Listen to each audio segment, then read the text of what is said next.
Hola, hola, ¿qué hora es? Son las 12. ¿Cómo te llamas? Me llamo Roberto Clemente. ¿Qué? ¿Tú no eres Roberto Clemente? Amaré un avión estúpido. No, sí, mi avión de estúpido, pero yo hacía un avión estúpido. ¿Cómo te llamas? Me llamo Tony.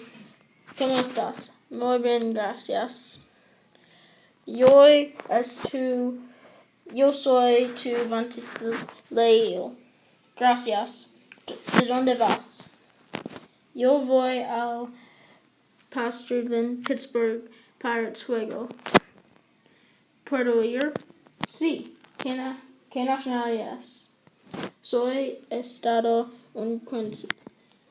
Él es ser simpático y bien de béisbol.